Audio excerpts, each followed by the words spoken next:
Hey, and welcome back to your Dream Coach podcast. I'm Shayla Way, and I am so glad you're here today. I want to start this episode with a question, and I want you to sit with it honestly before you answer it.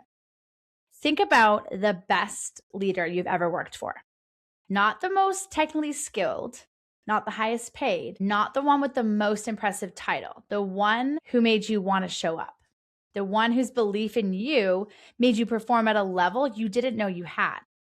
The one whose energy in the room changed the energy of the room. Now, I want you to think about what made them different, because I would be willing to bet that the thing that made them extraordinary had very little to do with their management skills. It probably wasn't their ability to run a meeting or track a KPI or build a spreadsheet. It was something harder to name and infinitely more powerful. It was probably the way that they led, the energy they brought, the standard they embodied, the way they made you feel when you were part of something, not just employed by somebody. And that's the difference between a leader who inspires and one who just manages. And today I want to get into exactly what that difference looks like in practice. Because in over 20 plus years of leading teams, developing managers, and coaching business owners, I've watched this gap quietly determine the fate of more businesses than almost any other single factor. And so this episode is for the business owner with a team, the founder who has people counting on them and wants to be the kind of leader whose people remember the way that you led. They don't just remember who you are. So let's jump into it. Well, I want to talk about the gap that nobody talks about. And so let's just start by naming the gap clearly, because I think a lot of entrepreneurs are managing their teams and calling it leadership. And those are not the same thing. Management's a function. It's the operational layer of running a team. Setting goals, tracking progress, assigning tasks, monitoring results, correcting deviation. Management is necessary. Management matters, but management on its own produces compliance.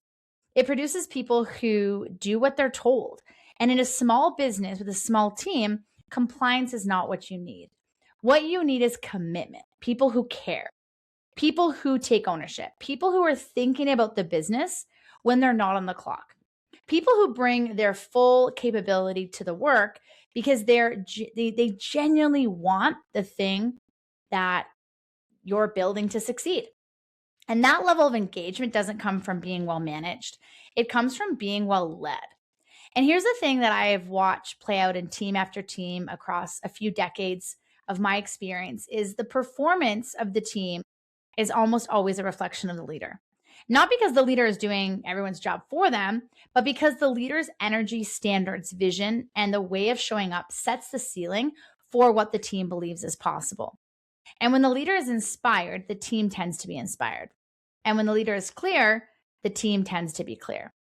And when the leader holds a higher standard with consistency and warmth, the team tends to rise to it. And when the leader is checked out, reactive, unclear, or leading from fear, the team reflects that too, usually faster than the leader expects. So your team is always taking cues from you, whether you intend it or not, and whether you realize it or not. They are watching how you walk into the room, how you respond when things go wrong, how you talk about the business when you think no one important is listening, and how you treat the standard on the days when no one is watching. The gap between inspiring and managing is the gap between a team that follows you because they have to and a team that follows you because they want to. And in a business of 2, 5, 10, or 20 people, that gap is everything. And so management produces compliance. Leadership produces commitment, and it is commitment that builds a business. Now, I want to dive into the 5 differences. And so I want to walk you through 5 specific ways that inspiring leaders show up differently from managers. And these are not abstract ideas. These are observable, behaviorable, and learnable. And as I go through them, I want you to honestly assess where you are right now. So difference number 1 is that managers communicate tasks, leaders communicate the vision.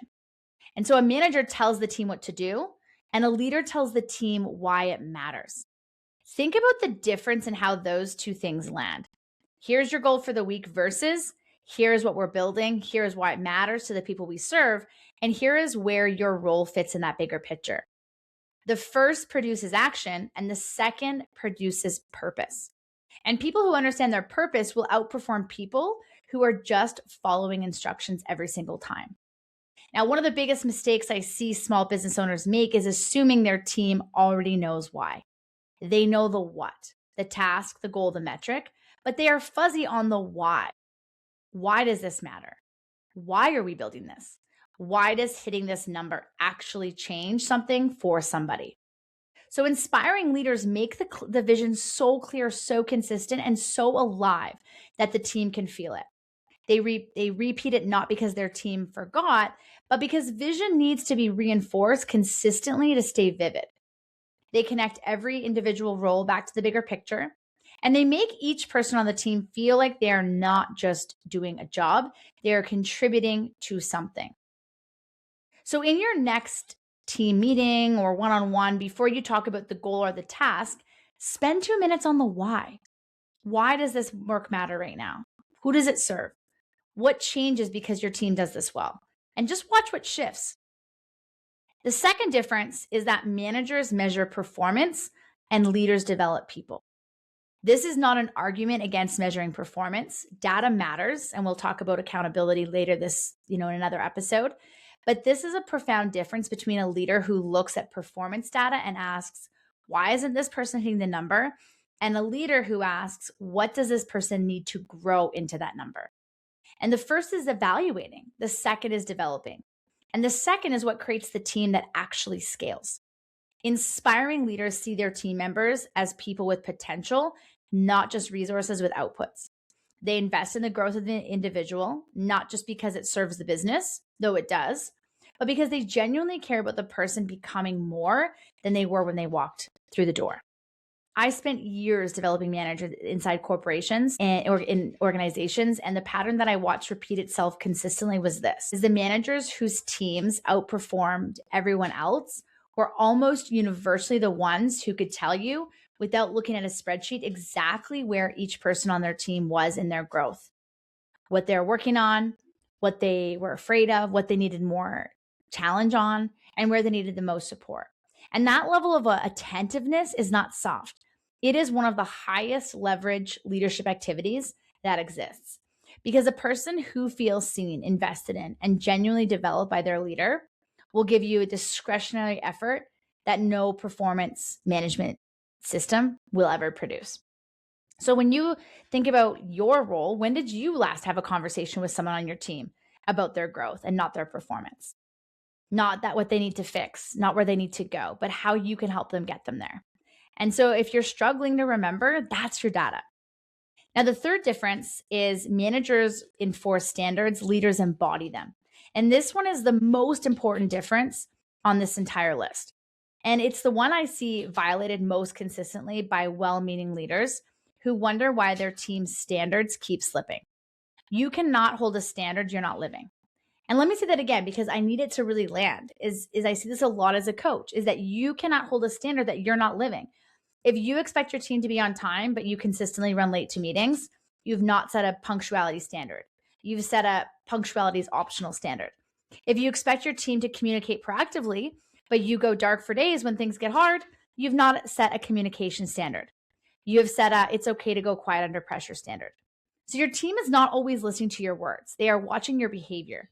And whatever the gap is between what you say and what you do, that gap is the actual standard. That gap is the culture.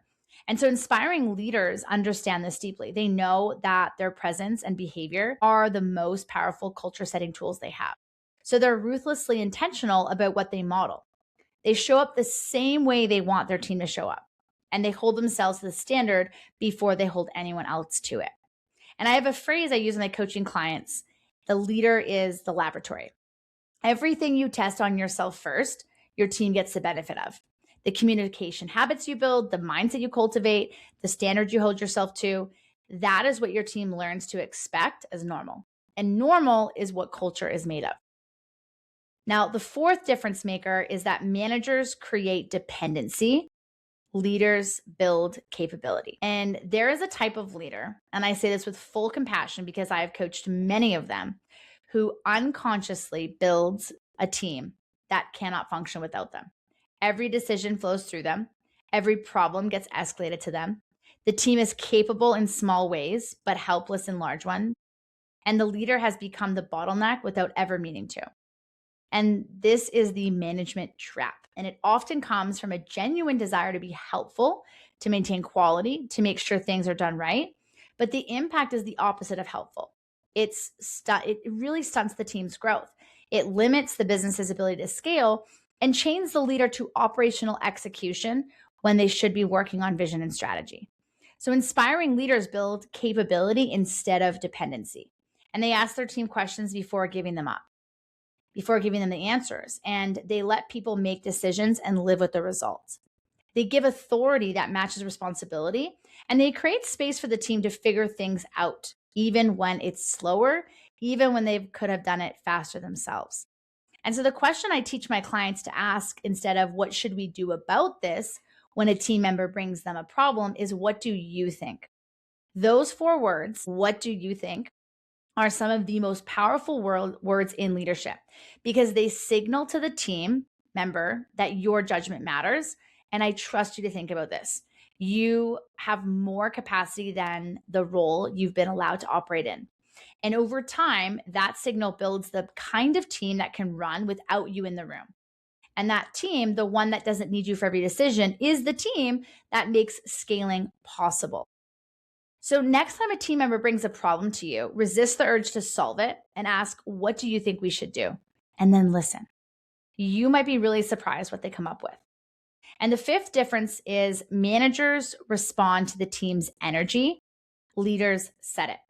This is the one that most directly answers the question at the heart of this episode, is why does your team perform to the level of your leadership energy? Because energy is contagious, full stop. When you walk into the room or into the Zoom or into the Monday morning message thread, you bring an energy with you. And that energy doesn't stay with you. It spreads. Your team picks it up consciously and unconsciously, and it affects how they feel about the work, about the business, and about what is possible. A manager reacts to the team's energy.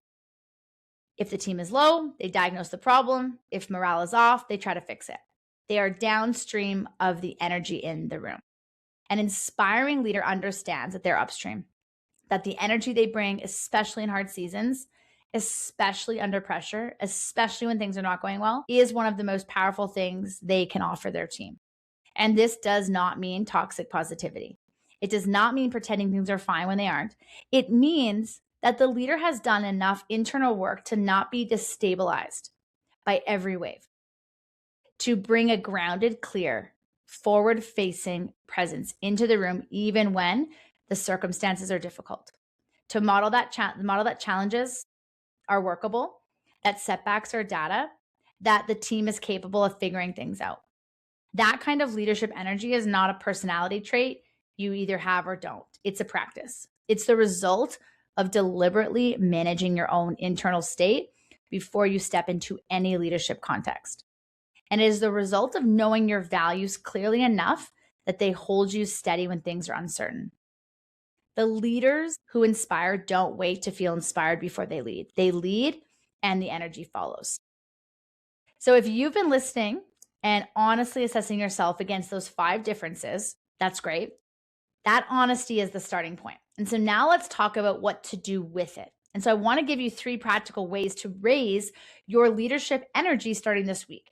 Not a 90-day overhaul, just 3 things you can do right now. Number 1 is audit your entry. How do you show up? Specifically, what is your energy like when you walk into the room? Open the chat, start the meeting, kick off the Monday morning meeting. Just take 1 week and pay deliberate attention to it. Not from a place of self-criticism, but from the place of a leader who knows that their entry sets the tone. Are you bringing clarity, focus, genuine presence? Or are you bringing distraction, anxiety, and the weight of everything on your plate? You cannot manage what you cannot see. So start by seeing it. The second is have one developing conversation this week. Pick one person on your team and have a conversation that is entirely about their growth, not their performance, not a task, not a problem to solve, and ask them, where do you want to be in a year? Where do you want to be better? What's the part of this work that energizes you most? And just listen. Then think about what you could do. Specifically, to invest in that person's growth in the next 90 days. One conversation, one person, that is where a developing culture starts. And the third one is close the say-do gap. Pick one standard you have communicated to your team that you know you are not fully living yourself, and be honest. It might be response time. It might be follow through on commitments. It might be showing up to your own meetings prepared. Whatever it is, close the gap this week. Not perfectly and not forever, just this week. Because the fastest way to raise the standard of your team is to raise the standard of yourself. And the fastest way to lose their trust is to hold them to a bar that you are not standing at yourself. So I want to leave you with something that I believe is one of the most powerful truths and one of the most important truths in leadership. Your team is not underperforming because they don't care. In almost every case I have ever seen, the people on the team want to do good work. They want to be a part of something that matters. They want a leader who believes in them and helps them become more than they were. What they need is a leader whose energy, standards, vision, and presence creates the conditions for that. A leader who inspires instead of just manages. A leader who develops instead of just evaluates. And a leader who embodies the standard instead of just enforcing it. And that leader can be you. It's a choice and it's a practice, and it starts today. So this episode landed for you. I want you to do one thing. Share it with one person on your team or one fellow business owner who is leading a team right now.